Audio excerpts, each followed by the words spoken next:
Tokyo,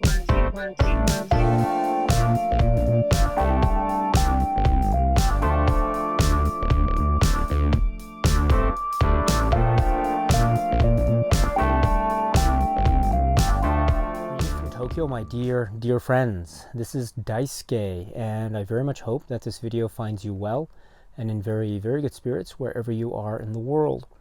And today, if you don't mind, I'd like to continue on with our discussions of 1970s disaster movies.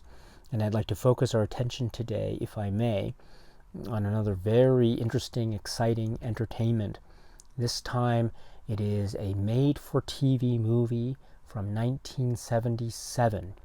The director is Earl Bellamy, and the story is credited to Norman Katkoff, with screenplay also by Norman Katkoff and Arthur Weiss.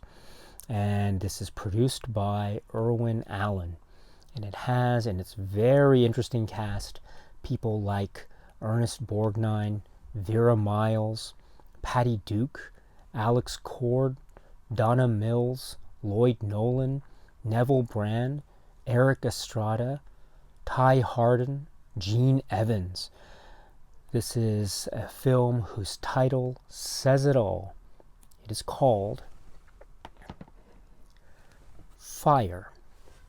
The fire in question is a forest fire that essentially devastates this particular community, and which is located in this forest area.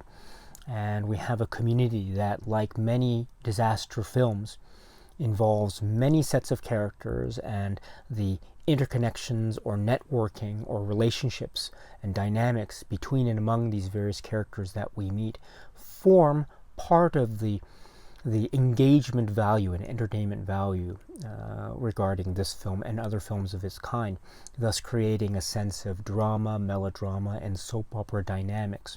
So, for example, we have this particular community with a lot of different points and locations, such as, for example, the lumber mill, and that's where the Ernest Borgnine character comes in. We have the lodge or the hotel, which is where the Vera Miles character comes in, and we understand that there is a somewhat of a romantic relationship between these two characters.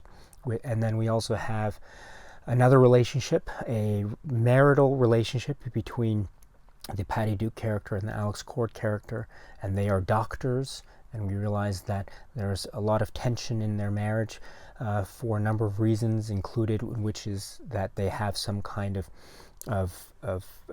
conflict.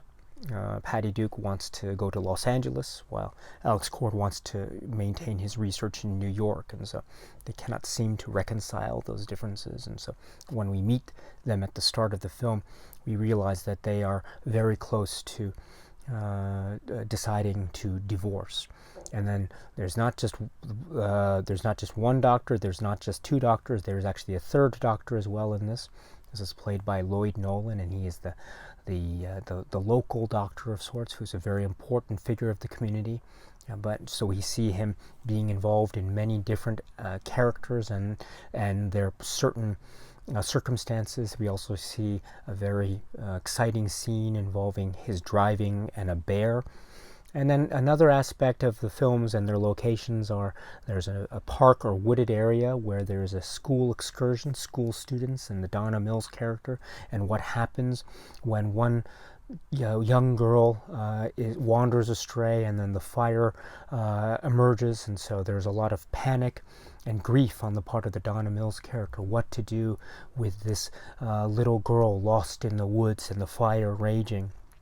And then we don't just have that, we also have in this area, so let's take a step back and recount that we have a county or local doctor and that particular story, the lumber mill and the park with the school children excursion and the lodge. And then on top of that, we have also situated near this community some kind of prison or prisoner complex or camp, where you have prisoners going out and essentially performing labor. And also there's a recreation room complex for the prisoners where they can play pool and that sort of thing. And so this is a very complex community that is being portrayed in this particular film. And then to top it all off, we have the application or of the circumstances involving the forest fire, how it begins. There is a little bit of intrigue that is introduced with regard to the prisoners, in particular Neville Brand and Erik Estrada characters, and what it is happens that ends up starting the fire to begin with. And then there's further intrigue when we understand that the Erik Estrada character is under a set of circumstances that is much more complex as we go along. And as I say, there are the character dynamics or the relationship dynamics between Vera Miles and Ernest Borgnine, Alex Cord and Patty Duke. There's the Donna Mills plot line, which goes in a really sort of spectacular fashion as the fire rages. Add into that a helicopter pilot and the way that the helicopter seems to be doing these aerial stunts in the air, and the fire is raging on and causing much more panic, much more situations of stress and peril and danger, and these subplots involving the various characters trying to rescue as many people as possible, trying to put out the fire here, or trying to engage with particular situations there. This is one huge epic in many ways, both in terms of the character arcs and dynamics. The melodrama and soap opera dynamics are incredible. Absolutely incredible. And then you add on to that this wide-reaching, devastating forest fire, whose scenes of the conflagration and the flames, these scenes are very effective in a lot of places. And then we see the effects of this, and we see that it is very dangerous, and we see the quick spread of this, which is also very frightening. In terms of reminding us of the actual dangers of devastating situations as forest fires are. And so those scenes involving the flames are very effective indeed. It is also, I think, doing such a great job in giving us enough information as to how the fire works, and then realizing that we have certain geographical locations. And I think it does a really good job in keeping track of this, especially considering that, once again, we are dealing with a disaster that is not confined to one, say, enclosed location, but it is quite open-ended in terms of the far-reaching consequences of it. And so I think it's very important for the viewers to be able to keep to be able to understand where all the places are. And I think this film does a really good job in keeping track or helping us follow along. So when someone says, oh, the wind has changed, and so this will change the trajectory of the fire as it's spreading, and that change might affect different places that we have come to know along the way, including, say, the lodge or the lumber mill, etc. And so when this line of dialogue occurs, then we can understand the trajectory of the risk and the danger and the peril. So I think in those ways this film helps to keep us informed enough so we can follow along and continue to be engaged. There are a number of great action sequences, as I was indicating, involving the flames themselves. And there are some pretty close calls, I would say, in terms of the performers actually participating in scenes that involve these fire stunts or set pieces. So that's also very impressive.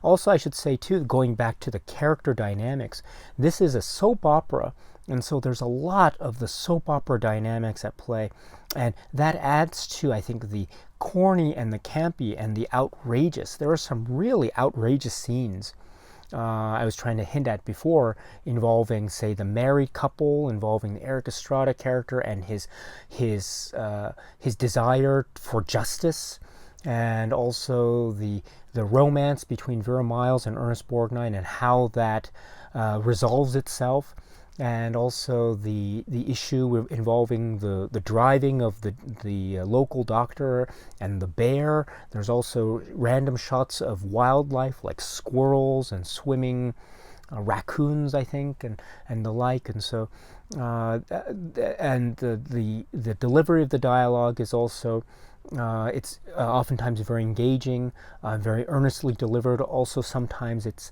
can be said to be delivered in a very maybe funny, maybe unintentionally funny way, but still, even those scenes or those elements are very entertaining, and I really believe that. And so those elements combined with the serious, earnest elements, combined with the action set pieces, combined with the drama or melodrama or soap opera dynamics, I think all combined together to create this, once again, very entertaining film.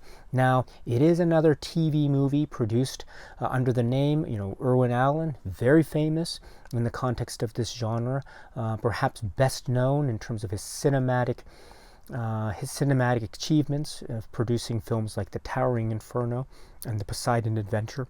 Again, films about fire, and another film about water.